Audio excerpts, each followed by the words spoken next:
Math क्यों नहीं लिया? जी, मैथ्स का एक ऐसा फोबिया टाइप में था। बहुत ख़राब मैथ्स था मेरा, मतलब मैं पढ़ता ही नहीं था। मैथ्स ऐसा था कि टेंथ में भी मैं इधर उधर देख दाग के ही टेंथ में मैंने पास ही किया था किसी तरीके से मैथ्स में। जी जी। तो ये दुश्मन कैसे दोस्त बन गया फिर आपका? सर मजबूरी स्टार्ट किया मैथ्स पढ़ना। स्टार्टिंग में तो बहुत तकलीफ हुई। ये कह सकते हैं पहले अफेयर हुआ, बाद में आपने शादी कर ली। हाँ, ये कह सकते हैं आप। जी जी जी। नहीं नहीं, अफेयर नहीं कह सकते हैं आप, क्योंकि अफेयर में तो हमारे पास चॉइस होती है। डायरेक्ट वो शादी ही थी। नमस्कार दोस्तों, अयोध्या दर्पण में आपका स्वागत है। इधर कुछ ट्रेजेडी हो गई थी, जैसे 13-14 दिन मैं आप लोग के बीच में नहीं रहा और कंटेंट नहीं डाल पाया था। फिर मैं आ गया हूँ प्रतियोगी छात्र के बीच में। हमारे साथ हैं अंकित कुमार मिश्रा जी, जिनका इनकम टैक्स असिस्टेंट पे भी आपका हुआ है, लेकिन इसके पहले भी इन्होंने कई नौकरी में इनका सिलेक्शन हो चुका है। और सबसे पहले तो आपको मिश्रा जी ढेर सारी शुभकामनाएं आपको परीक्षा। Sir thank you so much. अपना एजुकेशनल बैकग्राउंड, सबसे पहले एजुकेशनल बैकग्राउंड बारे में आप फोकस कर दें। सर एजुकेशनल बैकग्राउंड की अगर बात करें तो बहुत नॉर्मल सा था। मैंने स्टार्टिंग जो की अपनी जो है प्राइमरी एजुकेशन, वो सरस्वती शिशु मंदिर जो है मेरे घर के पास में ही था।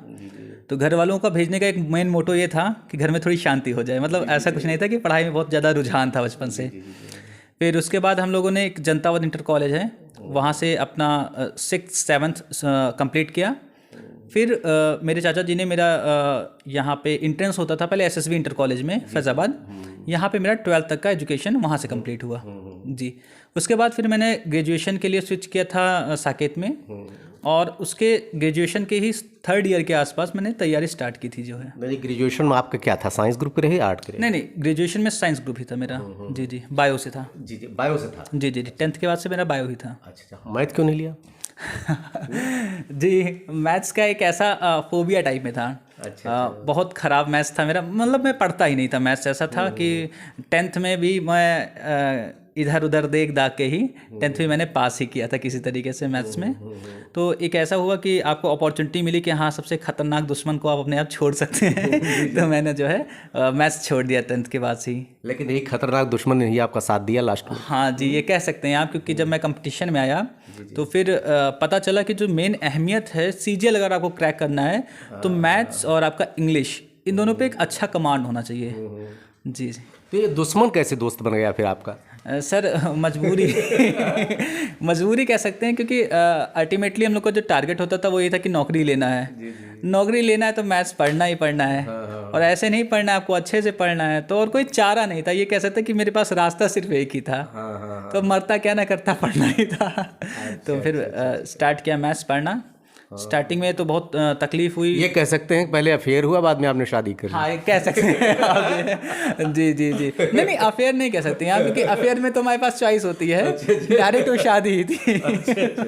चलिए, अच्छा ये बताओ, आपको मोटिवेशन सरकारी नौकरी में जाने के लिए कहाँ से मिला आपको? जी जी, हाँ, ये बहुत अच्छा क्वेश्चन है।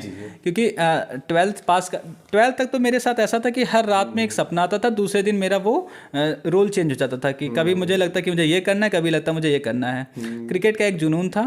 तो 12th के आसपास समझ में आ गया कि हमसे ना हो पाएगा, इसमें बहुत लंबा नहीं चल पाएंगे।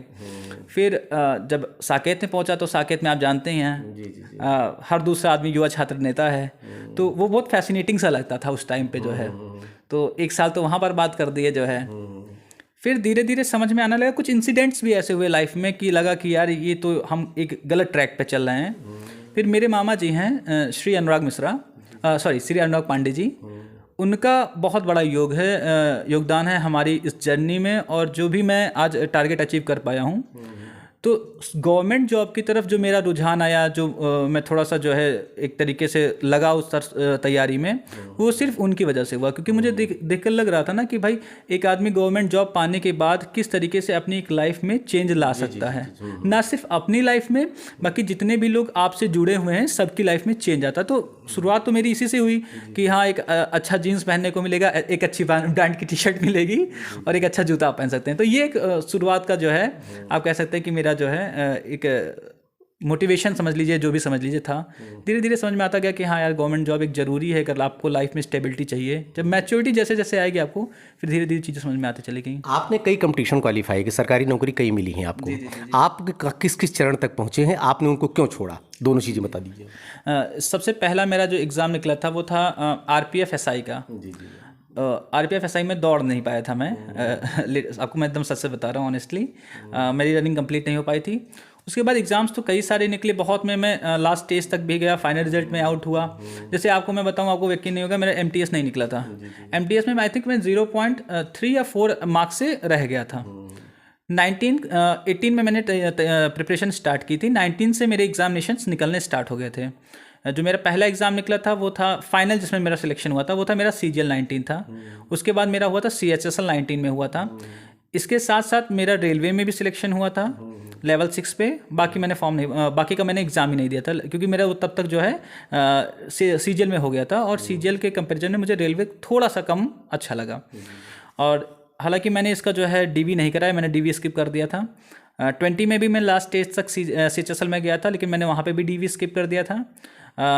UPSI में मेरी रनिंग थी, रनिंग मैंने दिया नहीं था। कह सकते हैं कि ये भी था कि निकलता ना, या कुछ भी कह सकते हैं, पर मैंने दिया नहीं था। और इस तरीके से बाकी CDS का भी मेरा 2 बार रिटन एग्ज़ाम क्वालिफाई हुआ था, हालांकि मैं SSB में बाहर हो गया था उसमें।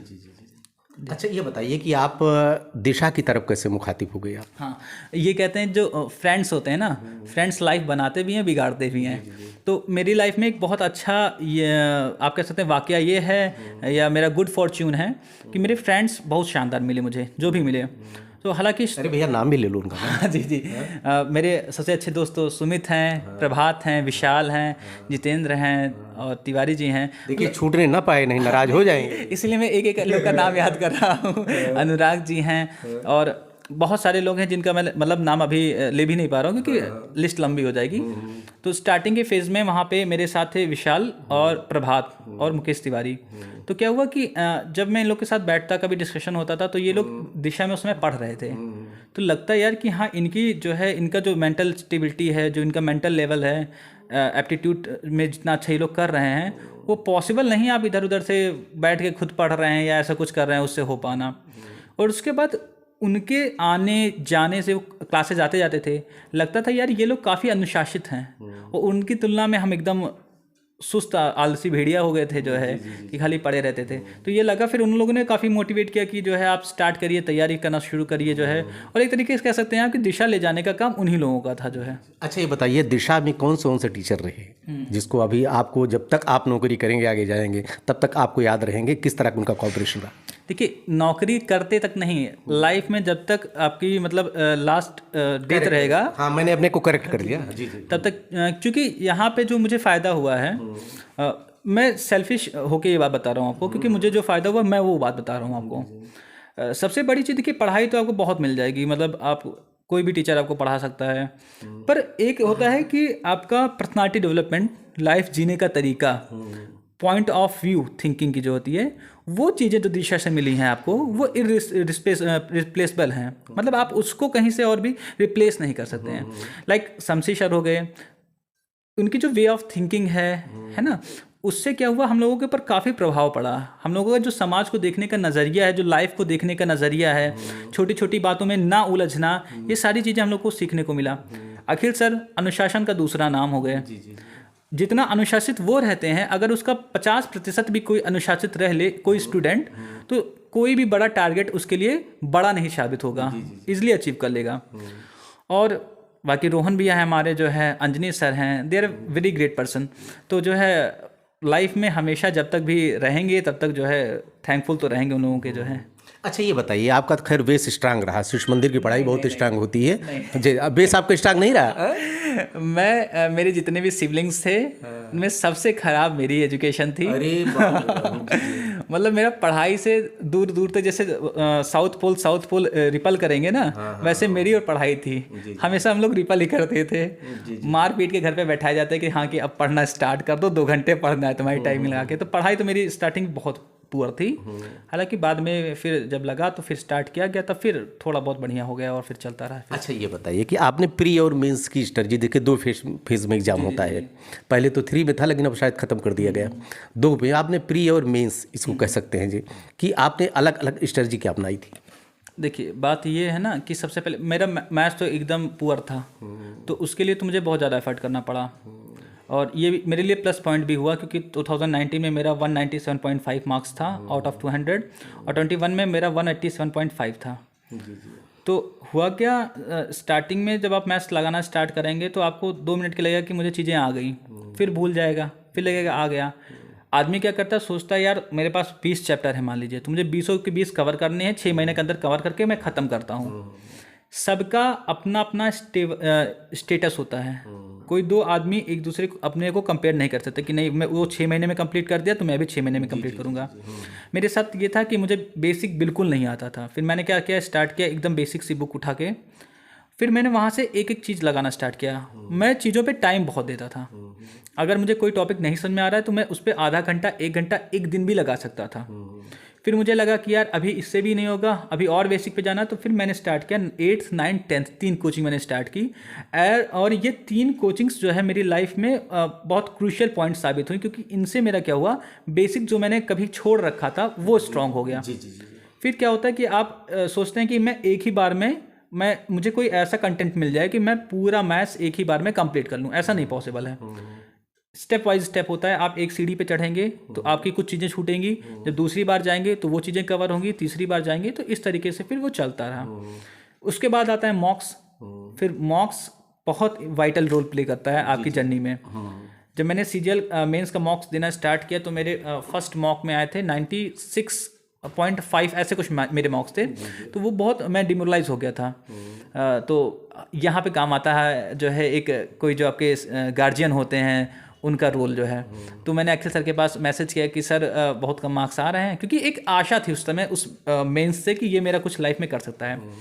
फिर अखिल सर के पास मैंने फ़ोन, अखिल सर ने मेरे पास कॉल किया था क्योंकि मैंने उन्हें मैसेज डाला था कि सर जो है मेरे मार्क्स बहुत ख़राब है, मैं बहुत परेशान हूँ। तो खुद सोचिए कि सर अपना टाइम निकाल के और फिर उन्होंने मुझसे बात की और लगभग 40-40 मिनट तक उन्होंने मुझे चीज़ों को बताया कि हाँ ऐसे करोगे तो ये होगा। 40 मिनट तक अलग से वाकई बता रहे हैं आपको। और ये इतना आपको लगेगा कि 40 मिनट कोई कैसे बात करेगा और इतने बिजी शेड्यूल में से टाइम निकाल के, पर उन्होंने किया और वाकई चीज़ों का इफ़ेक्ट पड़ा। कुछ ही टाइम बाद 2-3 हफ्ते में जो है वो जो स्कोर 96-97 पे झूल रहे थे वो 150-160 के आसपास पहुंचने लगे थे। तो ये सारी चीज़ें होती हैं कि एक कैसे गार्जियन आपके लाइफ में रोल प्ले करता है। जी जी। अच्छा ये बताइए कि आपने जैसे 4 सेक्शन है आपका, चारों सेक्शन के लिए कौन कौन सी बुक्स आपने फॉलो की, उसके बारे में जरा बता दीजिए। मैथ्स के लिए मैंने बहुत सारी बुक्स यूज़ की थी। सबसे पहला जो मैंने स्टार्ट किया था वो मैंने किया था R D Sharma class 9th का, R D Sharma class 10th का। ये मैं कोचिंग को पढ़ाने के दौरान ही पढ़ता था। और फिर मैंने आर एस अग्रवाल भी 9th-10th का लगा डाला। ये मैंने कोई इसके लिए अलग से टाइम नहीं निकाला था, कोचिंग है पढ़ाने जाएंगे तो अपना भी पढ़ेंगे। फिर सबसे स्टार्टिंग बुक थी मेरी थी किरण की बुक। किरण मैंने लगाई और कंप्लीट लगाई, 2 बार लगाई। और फिर मुझे मिल गया राकेश यादव का क्लास नोट्स मिल गया था। साथ ही साथ एक रुक्मणी पब्लिकेशन की बुक आती थी, वो हो गई। और फिर सीजन 19 के मेंस के दौरान क्वांटम कैट एक बुक आती है, मैंने उसको लगाया था। उसके बाद मैंने इन चीज़ों को सिर्फ रिवाइज करने के लिए यूज़ किया। बुक्स लगाना मैंने बहुत कम कर दिया और मोस्टली मैं जो मॉक होते थे, प्रैक्टिस सेट होते थे, उन्हीं पे मतलब मैं लाई कर रहा था। जी। अच्छा एक चीज़ बताइए कि देखिए एसएससी की तैयारी एक इनफ होती है एसएससी सीजीएल की वनडे एग्जाम के लिए। ये बताएं कि ये तैयारी में समय कितना लगता है? देखिए इस समय वैरी करता है पर्सन टू पर्सन, ठीक है ना। किसी किसी का जो है बैकग्राउंड बहुत अच्छा होता है और किसी किसी का हम लोग जैसे होता है। तो अच्छे बैकग्राउंड वालों के लिए 1 साल बहुत है। अगर आप एक स्ट्रैटेजिक वे में तैयारी कर रहे हैं, है ना, आप कभी लेफ्ट कभी राइट झूल नहीं रहे हैं, तो 1 साल का टाइम बहुत होता है। लेकिन वहीं अगर आपका बैकग्राउंड कमज़ोर है, अब कितना कमज़ोर है ये भी मैटर करता है। अगर आपने 2-3 साल अगर आपने ईमानदारी से दे दिए तो हो ही नहीं सकता कि आपका कंपटीशन निकले ना। अगर आपने ईमानदारी से दिया हुआ, चाहे आपका बैकग्राउंड जितना भी वीक हो, तो ये एक 3 साल का टाइम बहुत प्लेंटी टाइम है, इनफ है। अच्छा एक चीज़, दूसरी चीज़ ये बताइए कि सबसे बड़ी चीज़ पढ़ते कितना भी हो, आप कितनी मेहनत कर दिए, लेकिन जो एक टेक्निक होती है एग्जाम हॉल की, तो ये प्रश्नों को उत्तर मतलब ये सॉल्व करने की प्रश्न का ये जो टेक्निक होती है उसके बारे में ज़रा बता दीजिए। सबसे बड़ी चीज़ है आप टेक्निक्स शॉर्टकट्स होते हैं, ये सब चीज़ें आप कहीं से सीख नहीं सकते। ये जब आप मल्टीपल टाइम क्वेश्चंस लगाएंगे तो आपके दिमाग में खुद ब खुद फिट होता जाएगा कि मैं इन स्टेप्स को कट कर सकता हूँ, ठीक है ना। उसके बाद कुछ रेशियोज मेथड हो गए, कुछ परसेंटेज के मेथड्स हो गए, ये सारी चीज़ें आप धीरे धीरे खुद ही सीख जाएंगे। जो एग्जामिनेशन हॉल में जो सबसे मेन चीज़ होता है वो होता है आपका कॉन्फिडेंस। आप अगर आपका कॉन्फिडेंस बूस्टअप है तो आप अच्छा करेंगे, नहीं तो चाहे जितना आप पढ़ने में थे, चाहे जितना आप अच्छा कर रहे हैं यहाँ पे क्लासरूम में, वहाँ पे एक वो नर्वस फैक्टर जो आता है ना, वो आप पक्का आपके साथ होने वाला है। तो कॉन्फिडेंट रहिए और बहुत ज़्यादा ऐसे लोगों को संगत में ना आइए कि जो आपको डिमोरलाइज करें, जो है डिमोटिवेट करें, जो है अरे बहुत टफ पेपर आया था ये वो, जो है उनसे दूर रहिए। जो है अपना कॉन्फिडेंस रखिए, आपको कुछ नहीं आ रहा कोई दिक्कत नहीं। आप एक शेर याद आ गया, ना मिलाकर उदास लोगों से तेरा भी हुस्न ढल न जाए कहीं। ये हमें अभी आपने कहा कि कुछ लोग होते हैं निगेटिव ही बोलने वाले होते हैं समाज में। जी। तो इनसे दूर रहिए, एकदम पॉजिटिव माइंडसेट में जाइए, आप अच्छा करेंगे। जितना आप कर सकते हैं उससे बहुत अच्छा करेंगे। अच्छा, एक शब्द मैं आपको दे रहा हूँ, टाइमिंग। जी। टाइमिंग बहुत रोल प्ले करता है। टाइमिंग की क्या इंपॉर्टेंस है आपकी लाइफ में? टाइमिंग में पेपर सॉल्व करने के बारे में बताइए। आपको कितना भी आ रहा, अगर आपको पेपर दे दिया जाएगा, आप इजीली उसको अगर 2 घंटे का टाइम दे दें, आपको 2 घंटे का टाइम दे दें, मैथ चाहे जितना टफ आई हो, और कोई भी आदमी अगर नॉर्मल एकेडमिक से पढ़ा हुआ है सब सॉल्व कर ले जाएगा। तो मतलब ऐसा कुछ नहीं कि उसमें पेपर बहुत टफ आने वाला है। उसको एक 20-25 मिनट के दौरान आपको 25 क्वेश्चन सॉल्व करने प्री में, वो बहुत वाइटल चीज़ें हैं। उसमें क्या होता है, सीधी सी बात है, आपने क्वेश्चन पहले से कम 2-3 बार लगा रखा हो, कॉन्सेप्ट्स क्लियर हो, तभी वो आप उसको 25 मिनट और 20 मिनट में कंप्लीट कर पाएंगे। जी, तो टाइमिंग का तो समझ लीजिए पूरा ही गेम है। अच्छा, ठीक। अंत में एक मैसेज कन्वे कर दिए जो लोग तैयारी कर रहे हैं, कब से उनके अंदर जागरूकता आ जानी चाहिए सरकारी नौकरी के प्रति, वनडे एग्जाम के प्रति, तो आप इसके बारे में ज़रा बता दीजिए, एक मैसेज अपनी तरफ से कन्वे कर दीजिए। ये तो बहुत लड़के होते हैं, जैसे गवर्नमेंट जॉब ऐसा तो है नहीं कि बहुत बड़ी चीज़ है, इससे भी बड़ी चीज़ें लाइफ में बहुत हैं। गवर्नमेंट जॉब क्या है कि अल्टीमेटली चीज़ है कि अल्टीमेटली कम से कम ये तो पार कर लो भाई, अगर लाइफ में कुछ चाहिए तो ऐसा कुछ नहीं है कि आप कब से तैयारी शुरू करें, जब से भी आप शुरू कर देते हैं तब से आपके लिए अच्छा है। बस ये है कि अगर आप 12th के बाद इस प्रिपरेशन में आ जाते हैं तो जितना अच्छा आप कर सकते हैं उससे कहीं ज़्यादा अच्छा आप करेंगे। जी, ये है अंकित मिश्रा जी। इनका कहना था कि 12th के बाद आपको तैयारी शुरू कर देनी चाहिए, और कतई नहीं आपका आधार कैसा भी हो, बेस कैसा भी हो, वो कोई मायने नहीं रखता है। सबसे बड़ी चीज़ हो मेहनत। आप देखते रहिए अयोध्या दर्पण। इसके बाद अगले प्रतियोगी छात्र के बीच फिर आता हूँ। ढेर सारी शुभकामनाएं। धन्यवाद आपको एक बार फिर। Thank you so much.